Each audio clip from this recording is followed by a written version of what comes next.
आज हम भौतिक विज्ञान शिक्षण में एडगर डेल के अनुभव शंकु के बारे में जानेंगे। यानी एडगर डेल का अनुभव शंकु क्या है।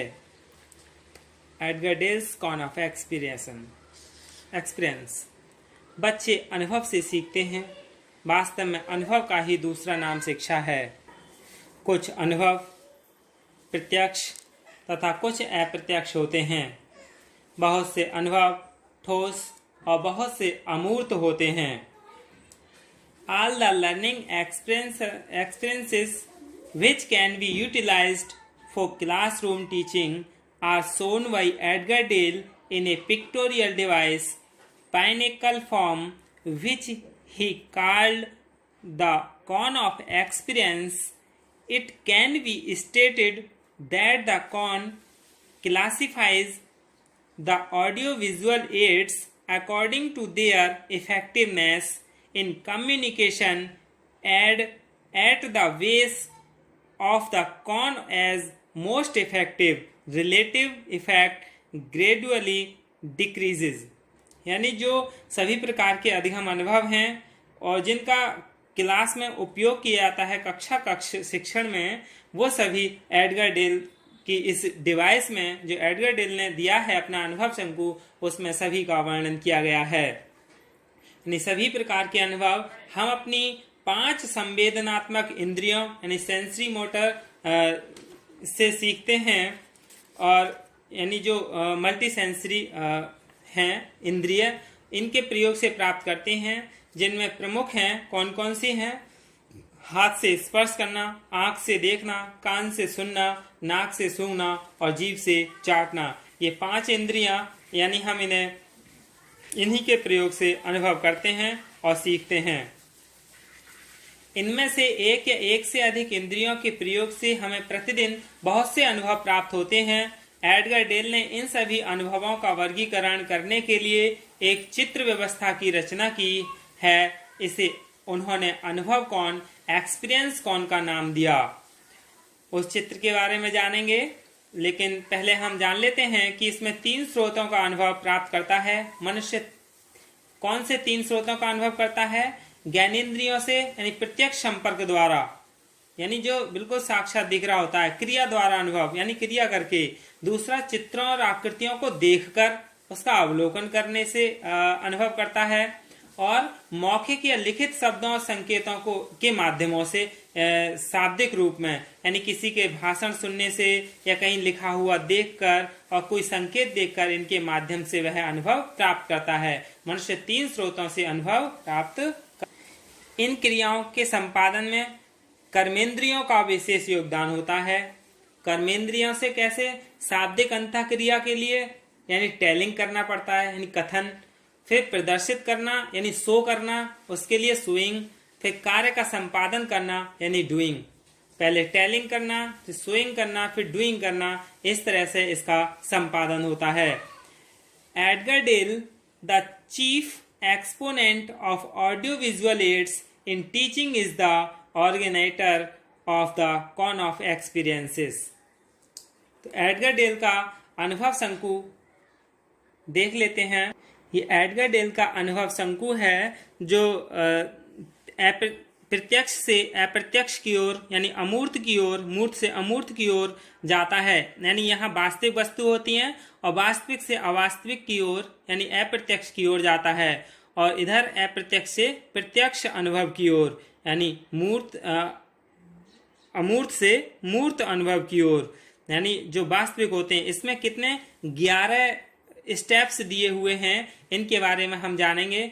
सबसे पहला है डायरेक्ट प्रपोजल एक्सपीरियंस यानी डायरेक्ट पर्पजफुल एक्सपीरियंसेस, यानी वास्तविक प्रत्यक्ष अनुभव। वास्तविक प्रत्यक्ष अनुभव, इसमें क्या होता है? शिक्षण अधिगम का जिसमें सीखने की शुरुआत भी इन्हीं अनुभवों से होती है। इन्हें ही शिक्षण अधिगम के वास्तविक ठोस आधार की संज्ञा दी जाती है। इन्हें अधिगम करता जो है वो स्वयं ही वस्तुओं, व्यक्तियों, स्थानों, क्रियाओं, घटनाओं के प्रत्यक्ष संपर्क में आकर सीखता है।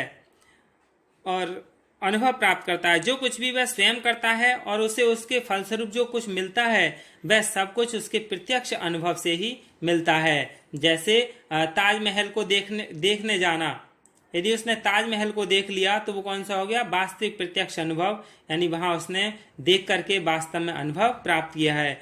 इसके बाद दूसरा है नियोजित कृत्रिम अनुभव, यानी कंट्रीब्यूड एक्सपीरियंसेस।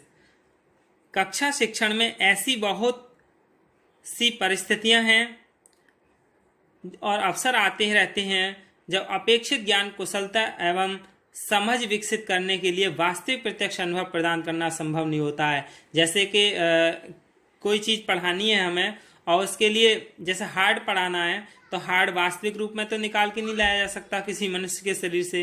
तब क्या करना होगा? किसी चार्ट या चित्र द्वारा इसका प्रदर्शन करना होता है, यानी कृत्रिम अनुभव का एक आयोजन किया जाता है, यानी कृत्रिम बना करके ला करके उन्हें समझाया जाता है।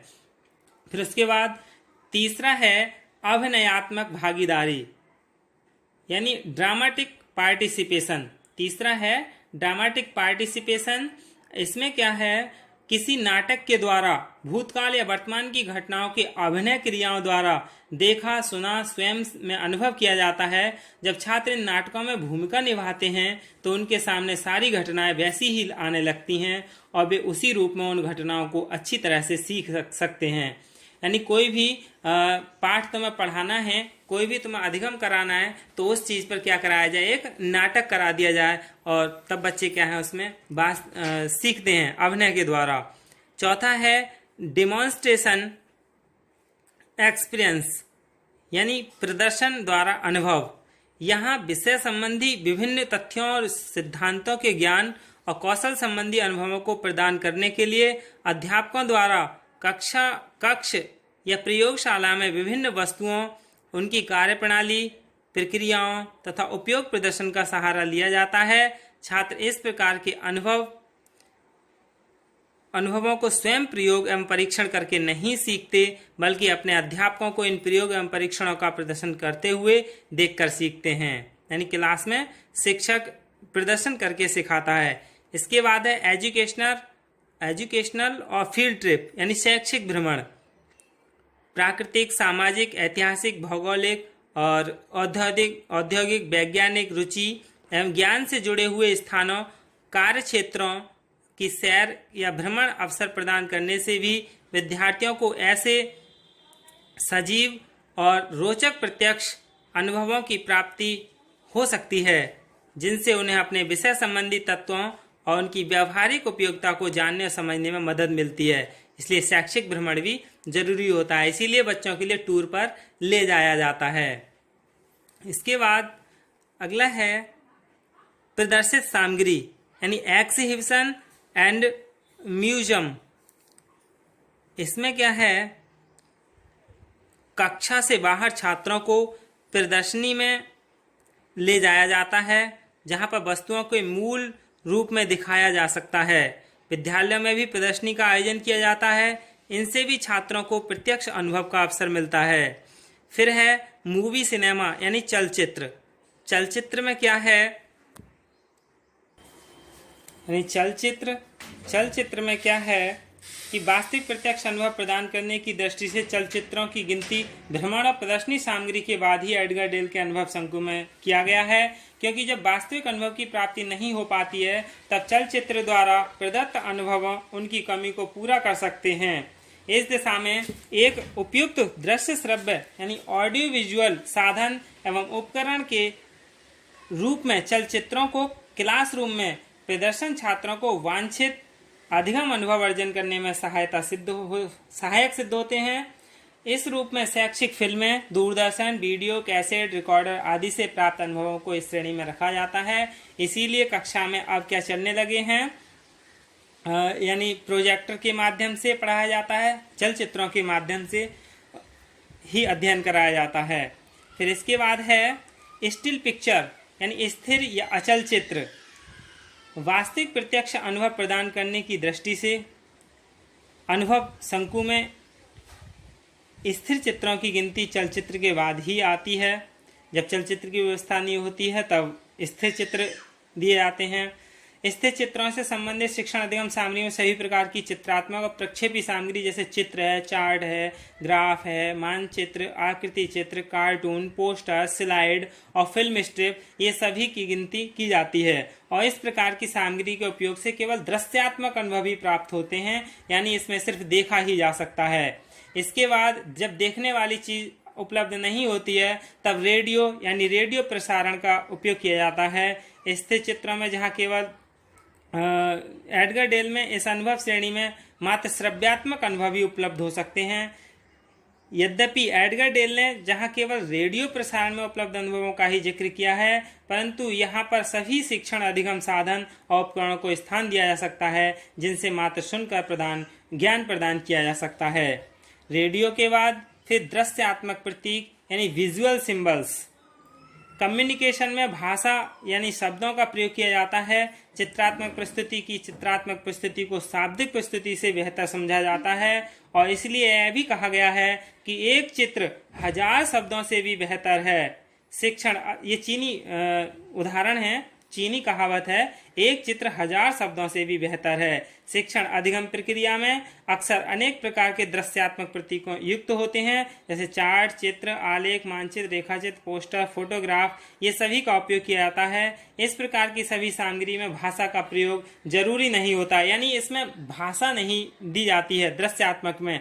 और यहाँ जो था स्थिर अचल चित्र, इसमें भाषा भी होती है, यानी समझाते हुए भी जाते हैं और चित्र भी, इसमें खाली चित्र ही होता है दृश्यात्मक। फिर लास्ट है इसका 11वां, शाब्दिक प्रतीक यानी वर्बल टीचिंग। भाषा और उसके शब्द अपने मौखिक चाहे लिखित किसी भी रूप में संप्रेषण के प्राण कहे जाते हैं, लेकिन शिक्षण अधिगम प्रक्रिया में इनके माध्यम से जो भी अनुभव विद्यार्थियों को उपलब्ध कराए जाते हैं उनकी गिनती वास्तविक अनुभव प्राप्त करने की दृष्टि से सबसे अंत में होती है। एडगर डेल ने इसी वजह से इन्हें अपने अनुभव शंकु में सबसे बाद में ऊपरी सिरे पर स्थान देने का प्रयत्न किया है, क्योंकि ये क्या है, अवास्तविक यानी बड़ी कक्षाओं में ही इसका प्रयोग किया जाता है और छोटी कक्षाओं से शुरू किया जाता है, यानी वास्तविक प्रत्यक्ष अनुभव से। यहाँ कंपटीशन में काफी प्रश्न पूछे जाते हैं, यानी एडगर डेल में कितने अनुभव शंकु में कितने पद दिए हैं, 11 स्टेप्स दिए हैं, जिसमें नियोजित कृत्रिम अनुभव यानी, और दूसरा है अभिनयात्मक भागीदारी, तीसरा प्रदर्शन द्वारा अनुभव, चौथा शैक्षिक भ्रमण, 5वां प्रदर्शनी तथा अजायब घर, और चलचित्र, स्थिर या अचल चित्र, रेडियो प्रसारण, दृश्यात्मक प्रतीक और शाब्दिक प्रतीक, यानी इस तरह से कितने 11 दिए हैं जो वास्तविक से अवास्तविक यानी प्रत्यक्ष से अप्रत्यक्ष की ओर जाते हैं। यही क्या है, अनुभव शंकु है। धन्यवाद।